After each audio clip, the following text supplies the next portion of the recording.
네. 네, 하나님 말씀을 증거하겠습니다. 제가 설교 전에 여러분께 좀 부탁드리고 싶은 것은 지금 제가 산상수훈 설교와 또 주기도문 설교를 할 때, 특별히 주기도문 설교를 할 때 제가 헬라어를 인용해서 여러분께 설명을 드리고, 기존에 여러분이 주기도문을 암송하고 계셨던 내용과 조금 다른 내용들이 들어가 있다는 것을 들으실 때 지금 저게 유 목사님만 저렇게 생각하는 거겠지라고 생각하지 마시고, 정상적으로 성경을 읽고 헬라어를 공부하는 사람은 다 그렇게 해석을 하는 것이고 저만 그렇게 해석하는 것이 아닙니다. 그래서 여러분이 이것이 얼마만큼 중요한 내용인가를 아시고 그렇게 더 주의 깊게 다른 설교보다 여러분이 반복해서 여러 번 들으실 수 있기를 부탁드립니다. 저 한국에 있을 때 제가 참 가깝게 지냈던 선배 목사님이 계셨습니다. 그 선배 목사님이 86학번이시고 저하고 굉장히 각별하게 지냈던 목사님이신데, 그 목사님이 제가 군대 갔을 때 개척을 하셨습니다. 개척을 하시고 몇 년 뒤에 제대를 해서 이제 그 교회를 갔더니 사모님이 임신을 하셨다고 얘기를 하시더라고요. 교인들한테 광고를 하시면서. 근데 목사님 표정이 조금 이상하게 느껴져서 무슨 말씀을 하시나 했는데, 그런데 병원에서 임신 5개월이 됐는데 병원에서 기형아로 출생할 확률이 70%고 다운 증후군 증세가 40%다. 그러니까 지금이라도 늦지 않았으니까 낙태를 하셔라라고 병원에서 권면을 하셨다는 거예요. 10중8구 이 아이를 낳을 경우 산모한테도 좋지 않고 또 이 아이의 인생도 결코 행복하지 않을 겁니다 라고 의사가 권면을 하더랍니다. 그런데 목사님 사모님도 인간인지라 고민을 하셨다고 그래요. 고민하시고 하나님 앞에 기도를 하셨대요. 그리고 결정을 하셨어요. 낳기로 결정을 하셨습니다. 그리고 교인들한테 광고를 하시면서 뭐라고 광고를 하시는가 들어봤더니, 여러분 우리 아이를 위해서 기도해 주세요. 우리 아이가 기형아로 출생할 확률이 높다고 하는데 기형아로 태어나도 우리 부모가 이 아이를 누구보다 사랑하고 누구보다 하나님의 자녀로 건강하게 키울 수 있도록 여러분 기도해 주세요 라면서 중보 기도를 부탁하시는 거였어요. 저는 그때 당시 어린 나이에 그 이야기를 들으면서 솔직히 도무지 이해가 되지 않았습니다. 만약 저였으면은 아마 그 순간에는, 지금은 저도 아마 그 말의 뜻을 이해는 가지만 저도 아마 낙태를 고민했을 것 같습니다. 제가 지난주 설교 마지막 부분에 그렇게 말씀을 드렸습니다. 우리 크리스찬들은 현실을 부정하는 사람들이 아닙니다. 현실을 모른 척하는 사람들이 아닙니다. 현실을 인정하지만 그 현실을 초월해서 사는 사람들입니다. 그래서 세상 사람들이 볼 때 우리는 미친 사람들이고 제정신이 아닌 사람들이고 어떻게 저렇게 살지 해야 될 사람들입니다.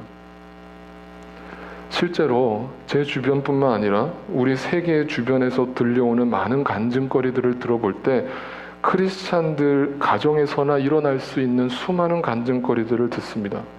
그 목사님과 같이 바로 이 사람의 이야기를 얼마 전에 전 세계에서 많은 사람들에게 감동을 줬습니다.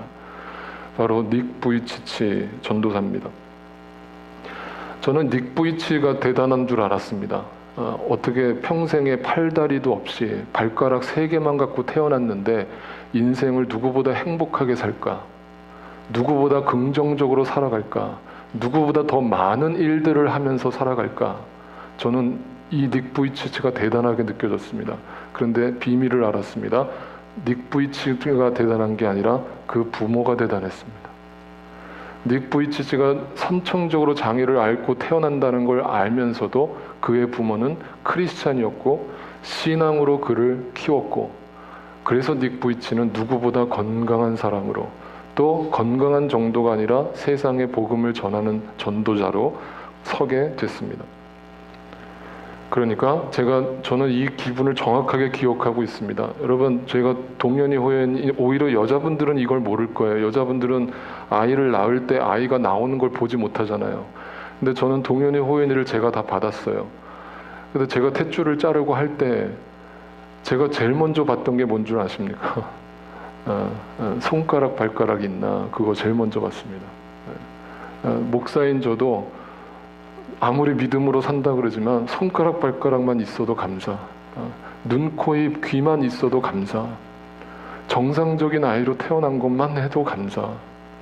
그런데 크리스찬은 그걸 뛰어넘어서 손가락 발가락이 없어도 감사, 눈, 코, 입, 귀가 없어도 감사, 생명 주신 하나님께 감사.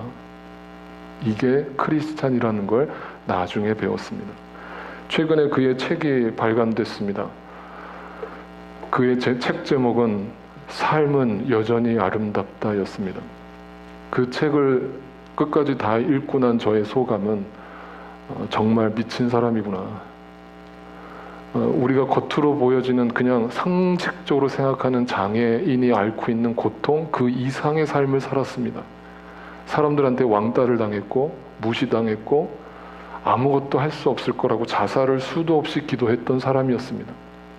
그 사람이 하나님을 만나고 삶은 여전히 아름답다라고 고백할 수 있는 것 자체가 현실을 초월한 바로 크리스찬의 삶이라는 것을 저는 책을 다 읽고 나서 깨달았습니다.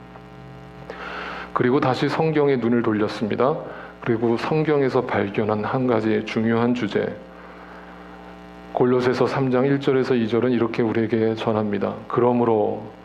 그러므로라는 단어는 그 앞에 뭘 설명하고 있냐면 당신이 어떻게 구원받았는지를 기억한다면, 그렇다면 여러분이 그리스도와 함께 살려주심을 받았으면 이제부터 위에 있는 것을 추구하십시오. 현실을 초월하십시오. 현실은 현실이지만 여전히 내 앞에 시커먼 담벼락이 가로막고 있지만 그 벽을 뛰어넘으십시오. 왜? 당신은 할 수 없지만 하나님은 하실 수 있기 때문에 위의 것을 바라보십시오. 거기에는 그리스도께서 하나님의 오른쪽에 앉아 계십니다. 제가 지난번 설교할 때 뭐라고 그랬어요? 오른편이라고 그랬죠. 오른편. 하나님의 편, 하나님의 방법, 하나님의 지혜, 하나님의 능력. 여러분은 그러므로 이제부터 이 땅에 있는 것들에 매이지 말고 생각하지 말라는 것은 거기에 붙잡히지 말라는 거예요. 그 현실을 인정하고 이제는 그 위에 있는 것을 바라보고 이겨내라는 거예요. 그게 제가 얘기했던 그 선배 목사님의 삶이고 또 닉 부이치치 부모님과 그 닉 부이치치 자신의 삶이었던 것이죠.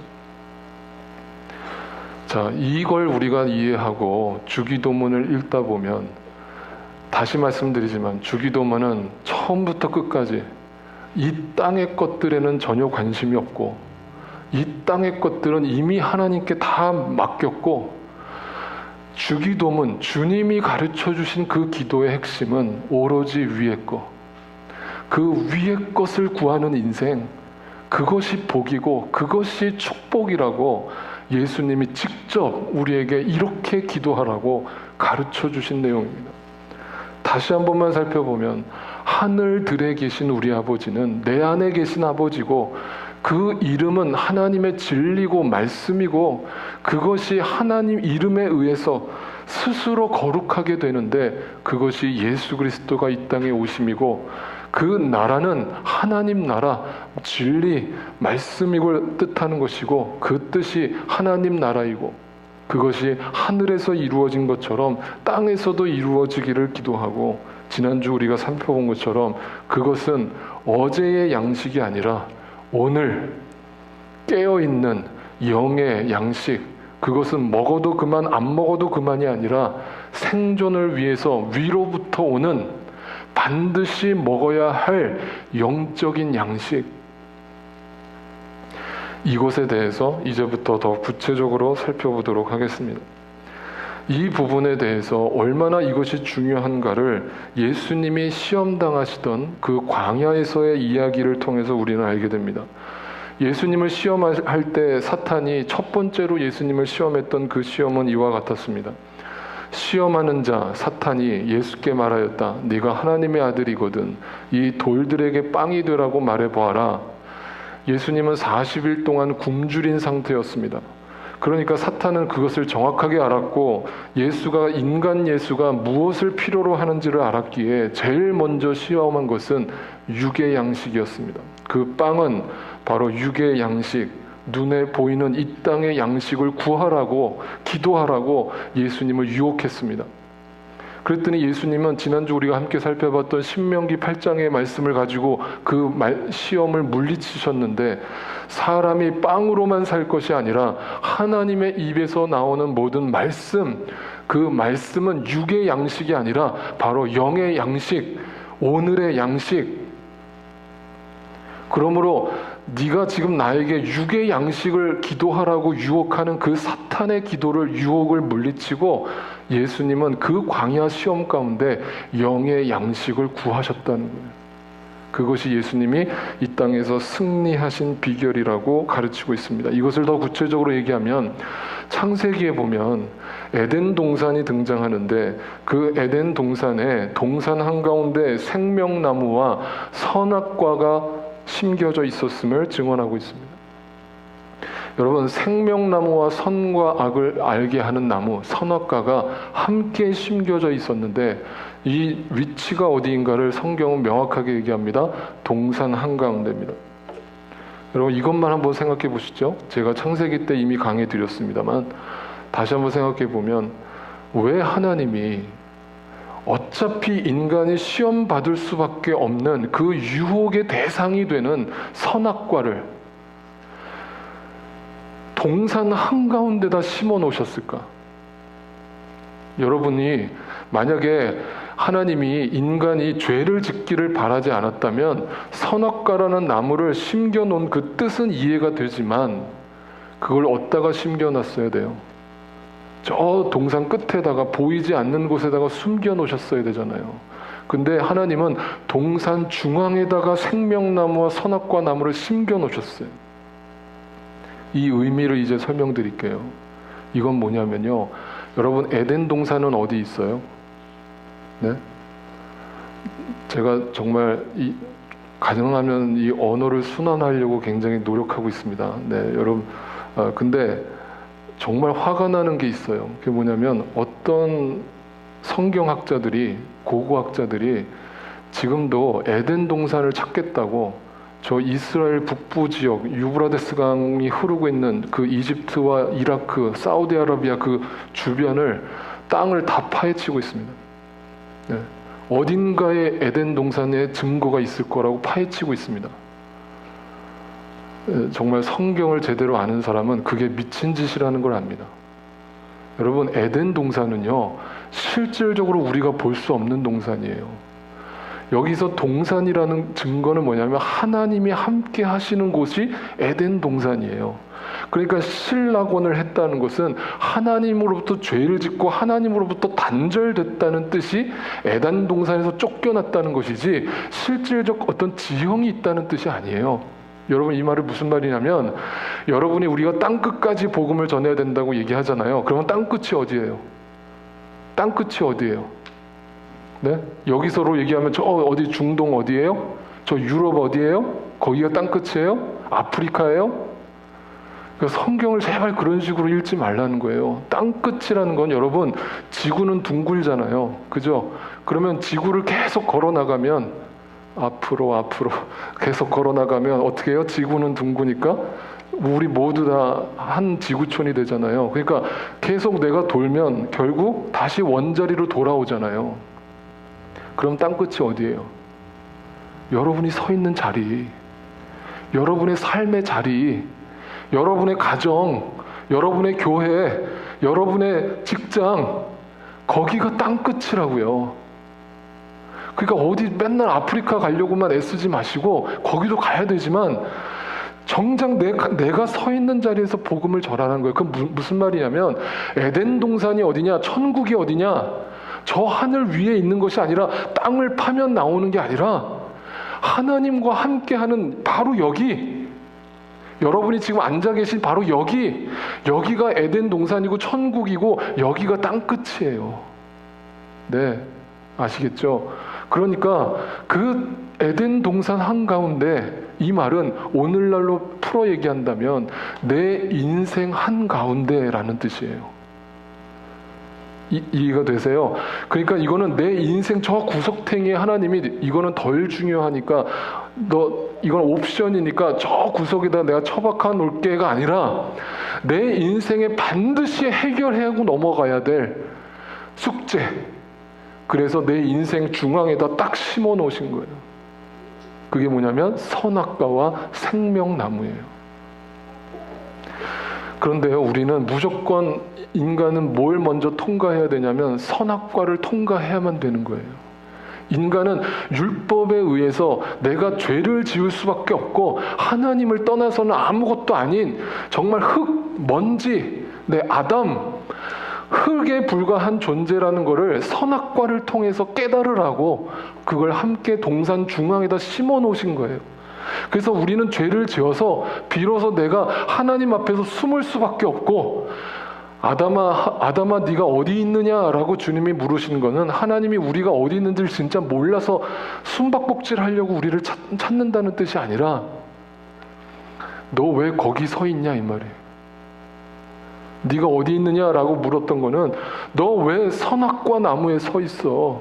생명나무에 서 있어야 되는데, 오른편에 서 있어야 되는데 왜 왼편에 서 있어?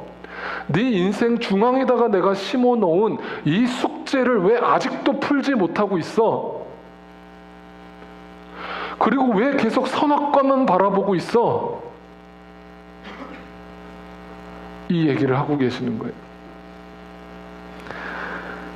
그리고 나서요, 사탄이 하와를 유혹하잖아요. 그러니까 어떤 분들은 또 이 하와가 여자가 또 유혹을 당했다, 그래서 여자가 나쁜 거다, 이렇게 얘기하는 분들 있는데 전혀 그런 뜻 아닙니다. 여러분, 여기서 보면 남자든 여자든 거기가 중요한 게 아니라 유혹당하는 장면에서 보면 뭐예요? 분명 생명나무와 선악과가 함께 동상 중앙에 심겨져 있었는데 사탄의 유혹을 받고 나니까 하와의 마음에 그 선악과가 다르게 보이는 거예요. 여기서 중요한 단어는 뭐예요? 본이라는 단어. 그러니까 여러분, 아담과 하와가 선악과와 생명나무를 하루 이틀 봤어요? 네? 맨날 지나다니면서 아침마다 조깅하면서 봤을 거 아니에요? 동산 중앙에 있으니까 다 봤을 거 아니에요? 그런데 그날따라 선악과가 다르게 보이네? 그러면 선악과가 변한 거예요? 내 마음이 변한 거예요? 네? 여러분, 항상 우리가 이걸 기억해야 돼요. 환경은 변함이 없어요. 환경은 어제나 오늘이나 똑같아요. 그런데 그걸 바라보는 내 시선이 바뀐 거고 내 마음이 바뀐 거예요. 하와는 그날따라 먹으면 반드시 죽는다고 하나님이 하셨던 그 선악과가 그날따라 다르게 보이는 거예요. 어떻게 보여요? 먹음직스럽게 보여요. 육의 양식이 더 탐이 나게 보여요. 그러니까 그 양식을, 육의 양식을 먹었다는 거예요. 그래서 요한계시록에서는 이렇게 설명하고 있어요. 귀가 있는 사람은, 자, 그러면 이 얘기부터 잘 들어보세요. 귀가 있다라는 단어는 귀가 없는 사람이 어디 있어요? 일부 장애인들을 빼놓고 여기서 말하는 귀가 있는 사람이라는 말의 뜻이 뭐예요? 영적으로 귀가 열려 있는 사람, 생명나무가 있다는 것을 보게 된 사람. 그들은 누구에 의해서? 성령에 의해서 보게 되는데, 그 구원받은 성도들은 내 안에, 하늘들 안에 계신 아버지, 성령, 그것이 교회, 성전, 골방, 그것이 내 안에 있음을 깨닫고 내 안에서 들려오는 음성을 듣는데, 그 음성이 뭔 줄 아세요? 이기는 사람에게는. 이기는 사람이라는 게 뭔데요?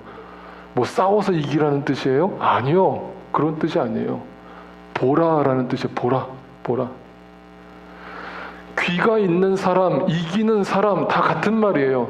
그러니까 귀가 열린 사람, 눈이 뜨인 사람, 그 사람은 성령이고 교회가 안에 들어가 있는 사람. 그래서 그는 이기게 되는데 그에게 주어진 결과가 뭐예요? 생명나무의 열매를 주신대요. 선악과가 탐스럽게 보이는 게 아니라, 육의 양식이 탐스럽게 보이는 게 아니라 생명나무가 내 눈에 환하게 보이기 시작하는 거예요.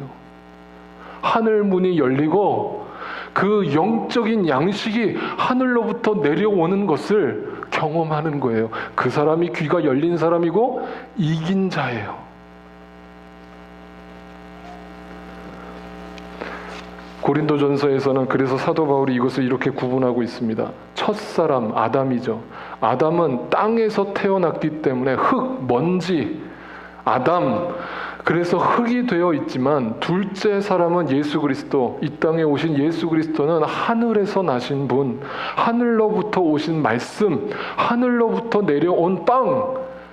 그 빵은 먹은 사람은, 생명나무의 열매를 먹은 사람은 흙으로 빚은 그 사람같이 흙으로 되어서 끝나는 사람이 아니라 하늘에 속한 그분과 같이 예수 그리스도처럼 하늘에 속한 사람, 영의 양식을 먹은 사람, 현실을 초월한 사람, 이긴 자, 귀가 열린 사람, 눈이 뜨인 사람. 흙으로 빚은 그 사람은 여전히 선악과에 머물러 있는 사람이고, 어제의 양식을 먹고 있는 사람이고, 육의 양식을 먹고 있는 사람이고, 왼편에 서 있는 사람이다. 하늘에 속한 사람은 생명나무의 열매를 먹은 사람이고, 오늘의 양식을 먹는 사람이고, 오른편에 서 있는 사람이고, 그 생명 양식을 먹은 사람이다. 그런데 이 둘이 동산 중앙에 함께 있다. 자, 이제부터 이 얘기를 잘 들으세요. 많은 사람들이 이제부터 나올 오늘 본문의 이야기를 신앙생활하는데 가장 어려운 주제라고 생각합니다. 그게 무슨 주제인 줄 아세요? 용서입니다. 성경에는 분명히 용서하라, 원수까지도 용서하라, 사랑하라 라는 말이 나오는데, 크리스찬이 됐는데도 다른 건 다 내가 이해하고 다 내가 실천하겠는데 내가 용서만큼은 내가 실천이 안 됩니다. 그거는 나하고 너무 거리가 멉니다. 그건 나하고 너무 상관이 없어요. 나는 인간인지라 너무 약해 빠져서 나는 못합니다. 하나님은 하실지 모르지만, 예수님은 하실지 모르지만 나는 못합니다. 이런 분들이 있어요. 그럼 제가 이제부터 설명드릴게요. 그 이유가 어디 있는 줄 아세요? 생명나무와 선악과 나무가 멀리 떨어져 있었던 게 아니에요. 이해가 되세요? 천국과 지옥이 저 하늘과 땅처럼 멀리 떨어져 있는 게 아니에요. 여러분 한번 쉽게 생각해 보세요. 일주일 동안 사시면서도 여러분 안에 천국과 지옥이 반복돼요, 안 반복돼요? 반복되죠. 그러면 천국과 지옥이, 천국은 저 멀리 있고 지옥은 저 멀리 있어요? 아니요. 가까이에 있어요. 다시 말하면 용서를 누가 하느냐, 그 생명나무를 보는 사람은 용서가 되는 거고, 여전히 그 가까이 붙어있는 선악과 나무만 보고 있는 사람은 용서를 할래야 자기 힘으로 노력은 해보지만 그 노력 가지고는 도저히 이룰 수 없는, 그게 용서라는 거예요. 그러니까 이 주기도문의 핵심적인 구절은 하늘의 양식을 먹은 사람, 그 일용할 양식을 먹은 사람만 할 수 있는 삶의 열매가 뭔 줄 아냐? 그것이 용서라는 거예요. 그런데요, 이 용서라는 단어 속에 숨겨져 있는 또 하나의 진리는 바로 이 죄라는 단어예요. 우리는 보통 죄 하면 그냥 하나라고 생각하잖아요. 근데 우리말로는 이걸 어떻게 번역할 방법이 없으니까 그냥 죄라고 썼어요. 그런데 헬라어 원어로 보면 이 죄가 두 가지로 구분이 돼요. 근데 오늘 주기도문에서 예수님이 말씀하신 그 죄라는 용어는 헬라어로 이렇게 써요. 이 죄는 오페일레마라고 하는 단어인데, 이거는 무슨 뜻이냐면 빚이라는 뜻이에요. 채무, 빚을 졌다. 뭔가 누군가한테 갚아야 될 것이 있다. 그래서 영어 성경을 보세요. 뭐라고 돼 있어요? Forgive us our debts. 그죠? 죄라고 sin이라고 쓰지 않고 영어 성경은 이거를 debts라고 번역을 했어요. 그리고 we also have forgiven our debtors. 그러니까 우리는 용서하는 자, 빚을 갚는 자가 되게 해달라고 기도를 한 거예요. 그런데 원래 죄라고 성경에서 얘기하는 sin이라고 하는 뜻은 다른 헬라어로 쓰는데 그걸 하마르티아라고 하는데 그 말은 뜻은 뭐냐면 여러분 다 아시죠? 관역을 쐈는데 화살을 당겼는데 그 화살의 관역이 빗나간 거. 네. 그게 성경이 말하는 죄라고 원래. 근데 오늘 여기서 주기도문에서 얘기하는 죄는 하마르티아가 아니라 오페일레마, 빚이라는 단어를 썼다고요. 채무, 뭔가를 갚아야 될 게 있다고요. 여러분 알아듣고 계시는 거죠? 네. 주무시지 마세요. 주무시는 분들은 주무세요. 뭐 제가 막을 방법이 없어요. 네. 자, 그런데 이 오페일레마, 빚, 채무, 그런데 이것을 로마서에서 사도 바울은 정확하게 표현하고 있습니다. 같이 한번 읽어볼까요? 여러분 주무시지 말라고. 시작. 그러므로 형제자매 여러분, 우리는 빚을 지고 사는 사람들이지만 육신의 빚을 진 것이 아닙니다. 우리는 육신을 따라 살아야 할 존재가 아닙니다. 그러니까 잘 들어보세요. 누가 용서를 할 수 있느냐? 하늘 양식을 먹은 사람이고 생명나무의 열매를 먹은 사람이고 눈이 띄어진 사람이고 귀가 열린 사람이고 이긴 사람인데 그 사람은 빚을 지고 사는 존재, 육신의 빚을 진 사람이 아니라 영적 빚을 지고 살아가는 존재. 누구에게? 예수 그리스도에게, 하나님의 아버지에게. 그래서 우리는 육신의 빚을 진 것이 아니라 영적인 빚을 지고 살아가는 사람들입니다 라고 사도 바울이 고백을 했어요. 그래서 더 정확하게 로마서 13장에서는 이렇게 표현합니다. 또 같이 읽습니다. 시작. 서로 사랑하는 것 외에는 아무에게도 빚을 지지 마십시오. 남을 사랑하는 사람은 율법을 다 이룬 것입니다. 간음하지 말아라, 살인하지 말아라, 도둑질하지 말아라, 탐내지 말아라 하는 계명과 그 밖에 또 다른 계명이 있을지라도 모든 계명은 내 이웃을 내 몸과 같이 사랑하여라 하는 말씀에 요약되어 있습니다. 그러니까 오페일레마라고 하는 이 빚이라는 것은 뭐냐면 사랑, 용서. 그러므로 우리는 사랑의 빚을 지는 사람이고 그 사랑의 빚을 갚기 위해서 사는 사람이고, 그러니까 이것이 내가 노력한다고 되냔 말이에요. 절대 불가능하죠. 그러면 그 이유를 분명하게 이제 성경을 통해서 찾아봅니다. 내 이웃을 내 몸과 같이 사랑하여라 라는 그 말씀에 있는데 마태복음에서 예수님이 이거를 우리가 전혀 이해를 못할까봐 너무너무나 쉽게 비유로 설명을 해줬어요. 지난번에 제가 한 구절만 읽어드렸지만 이해를 못하시는 분들을 위해서 전체 내용을 한번 같이 읽어보겠습니다. 예수님의 비유예요. 그러므로 하늘나라, 이제 잘 보세요. 예수님이 하늘나라가 무엇인지를 우리에게 설명을 해주시는데 그 하늘나라는 뭐라고 그랬어요? 앞에서 지금 제가 계속 설명한 거예요. 뭐예요? 생명나무, 오늘의 양식, 오른편, 이긴 자. 캐치가 되셨습니까? 네? 고개라도 끄덕이세요. 하늘나라, 그게 하늘나라로 내 안에 심겨진 사람은 마치 종들과 샘을 가리려고 하는 어떤 왕과 같대요. 근데 왕이 샘을 가리기 시작하니까 10,000달란트 빚진 종 하나가 왕 앞에 끌려왔어요. 10,000달란트라는 것은 내가 이 땅에서 평생을 일을 해도 갚을 수 없는 돈입니다. 그런데 그는 빚을 갚을 돈이 없어요. 그러니까 주인이 뭐라고 얘기하냐면 그 종에게 자신과 그 아내와 자녀들과 그 밖에 그가 가진 모든 것을 팔아서 갚으라고 명령했어요. 그랬더니 종이 그 앞에 무릎을 꿇고 참아주십시오, 다 갚겠습니다 라고 애원을 했어요. 그랬더니 주인은 그 종을 가엾게 여겨서 불쌍히 여겨서 그를 놓아주고 빚을 없애줬어요. 탕감해줬다고요.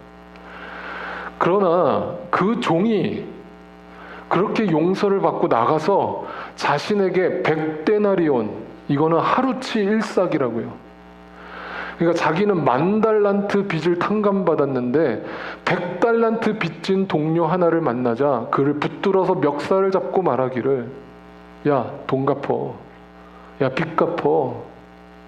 라면서 그 동료를 엎드려서 제발 참아주게, 내가 갚을 테니까 제발 용서해주게 라고 간청을 하는데 뭐라고 행동을 하냐면, 그러나 그는 들어주려 하지 않고 가서 그 동료를 감옥에 집어넣고 빚진 돈을 갚을 때까지 갇혀있게 하였다. 다른 종들이 이 광경을 보고 매우 딱하게 여겨서 가서 주인에게 그 일을 다 일렀다. 잘 들으세요.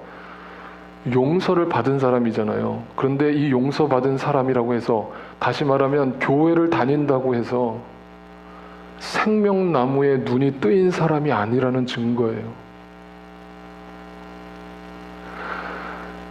눈이 뜨인다는 건 그 값어치가, 용서라는 하나님 예수 그리스도의 십자가 사건의 값어치가 얼마나 큰 것인가를 뼛속 깊이 체험하는 사람이고, 형식적으로 교회 생활을 하는 사람이 아니고, 내가 어떤 용서를 받은 사람인가를 뼛속 깊이 체험한 사람이고, 그 사람은 나가서 절대 이런 짓을 할 수 없다는 거예요. 그런데 이 사람은 그 용서받은 거를 한 귀로 듣고 한 귀로 흘려버렸어요. 그러니까 예수님이 이렇게 얘기하십니다. 그러자 주인이 그 종을 불러다 놓고 말하였다. 이 악한 종아. 예수님이 항상 은혜의 하나님이고 사랑의 하나님이라고만 생각하지 마세요. 이 악한 종아, 내가 너를 어떻게 구원했는데, 내가 너를 위해서 예수 그리스도를 보내서 십자가에 못 박아 죽었는데, 네가 지금 어떻게 살고 있는가를 봐라. 나는 너에게 그 10,000달란트 빚을 다 없애줬다. 내가 너를 불쌍히 여긴 것처럼 너도 네 동료를 불쌍히 여겨야 될 거 아니냐? 주인이 노하여 그를 형무소 관리에게 넘겨주고, 여기서 형무소 관리는 사탄이에요. 하나님이 화가 머리끝까지 나셔서 그를 사탄에다 넘겨줬대요. 지옥 자식이 만들어 버렸다는 거예요. 네가 그 빚진 것을 다 갚을 때까지 그 감옥에 갇혀 있어라. 중요한 게 뭔지 아세요? 빚진 것을 다 갚을 때까지. 다 갚을 때까지. 그걸 알 때까지 이 말이에요. 그걸 알 때까지 나는 지옥에 사는 거예요. 여러분, 지옥이 죽어서 가는 게 아니라니까요. 천국도 죽어서 가는 게 아니에요, 여러분. 여러분 안에 지옥이 있다고요, 이미. 천국과 지옥이 같이 있다고요, 동산 중앙에. 그걸 내가 보지 못하면 하나님도 일하지 않아요. 내 안에서 일하지 않으신다고요. 그러니까 하나님, 예수님이 이 말씀을 하시고 이렇게 쐐기를 박으셨어요. 너희가 각각 진심으로 형식이 아니라 네 힘으로가 아니라 정말 그 영적인 눈을 떠서 그 영의 양식을 먹은 자로서, 귀가 열린 자로서, 눈이 뜨인 자로서, 이긴 자로서, 생명나무의 열매를 먹은 자로서 네 형제자매를 용서해 주지 않으면 하늘 아버지께서도 너를 용서하지 않을 거다. 이렇게 아주 단호하게 우리에게 말씀하셨어요. 여러분, 오늘 말씀은 그래서 이렇게 해석할 수 있습니다. 우리가 우리에게 죄 지은 사람을 용서하여 준 것 같이 우리의 죄를 용서하여 주시고 라는 말은 다시 번역하면, 정확하게 번역하면 이런 뜻입니다. 주여, 주님이 우리의 빚을 탕감해 주신 것처럼 내가 그 생명 양식을 먹고 나니까 내가 얼마나 부끄러운 죄인이었는지, 내가 어떤 은혜를 받은 존재인지를 내가 알았으니까, 나는 그 빚을 탕감받은 죄인이니까 나도, 우리도 우리에게 그 빚을 진 자를 용서하겠나이다. 여러분, 기도는 바라는 것이기도 하지만 결단이기도 해요. 내가 이제부터 그렇게 살겠습니다. 절대로 이 세상 사람과 다르게 현실을 초월해서 살겠습니다. 여러분, 다시 한번 이 얘기를 드리면서 마무리할까 합니다. 여러분, 생명나무와 선악과 나무가 어떻게 생겼을까가 저는 성경을 읽을 때 너무 궁금하더라고요. 도대체 어떻게 생겼을까? 근데 성경에선 침묵하고 있어요. 그래서 제가 그냥 상상해 봤어요. 이게 아마 그냥 생명나무라고 한번 가정을 해보세요. 실제로 이렇게 생기진 않았을 거예요. 생명나무라고 생각해 보세요. 그러면 선악과 나무는 어떻게 생겼을까요? 여러분 생각할 때 아주 흉측하게 생겼을 것 같죠. 네? 절대 먹으면 안 된다고 그랬으니까 아주 누가 봐도 저거는 절대 먹으면 안 돼. 제가 추측한 겁니다. 이건 제 얘기입니다. 네, 똑같이 생겼을 겁니다. 하나님 가서 물어볼 겁니다. 하나님 정말 어떻게 생겼습니까? 근데 누구는 이 나무를 생명나무로 보고 누구는 이 나무를 선악과 나무로 보고 있는 겁니다. 구분이 안 가요. 그게 동산 중앙에 함께 있어요. 선과 악이 내 안에 함께 있어요. 천국과 지옥이 내 안에 함께 있어요. 여러분은 어느 것을 보고 계십니까? 모든 시선을 주님께 드리고 전능하신 하나님